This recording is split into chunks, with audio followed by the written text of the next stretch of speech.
हमारे बगल की हमारे अत्यंत प्रिय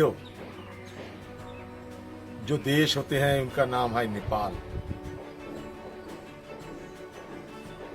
और हमारी ये राज्य में ऐसा कोई नौजवान नहीं है कि कभी जिंदगी में एक या दो बार नेपाल ना गए होंगे। लेकिन आज बड़ी दुख की बात यह है कि नेपाल के साथ हमारे देश हिंदुस्तान को भारत जो सदियों पुरानी रिश्ता, ये रिश्ते में दरार पैदा करने के लिए चाइना की तरफ से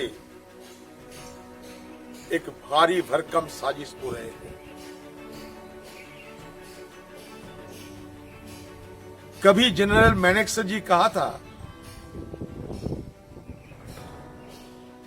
कि if anyone says that he is not afraid of death, either he is lying or he belongs to Gorkha army. मतलब अगर कोई कहे कि हम मौत से नहीं डरते तो इसका मतलब यह है कि वो या तो झूठ बोलते हैं और या तो गोरखा आर्मी के वो एक सदस्य है।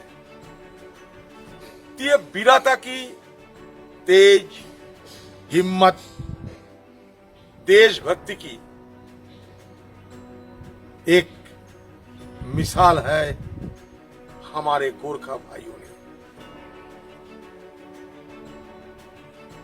सदियों पुरानी ये रिश्ता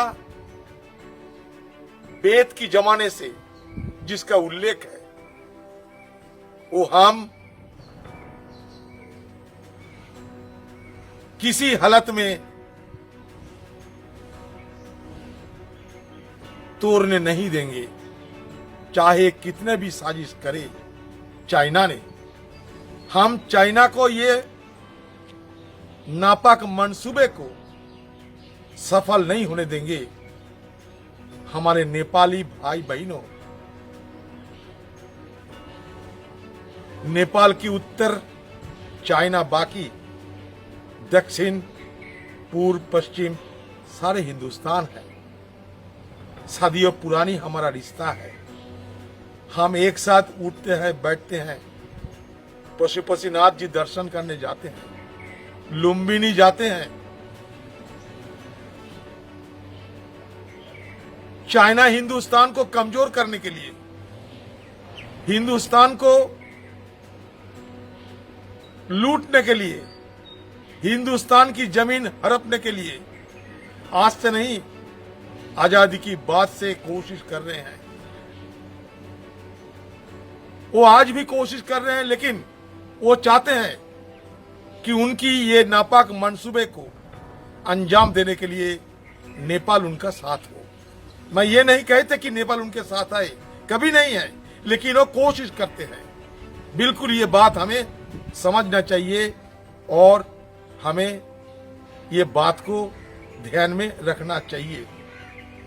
वो चाहते हैं कि हिंदुस्तान के खिलाफ तरह तरह की भड़काऊ वाली बयानबाजी करके, भाषण देकर, गुमराह करके हमारे दोनों देश के बीच एक दरार पैदा करें। लेकिन ये दरार हम पैदा नहीं होने देंगे।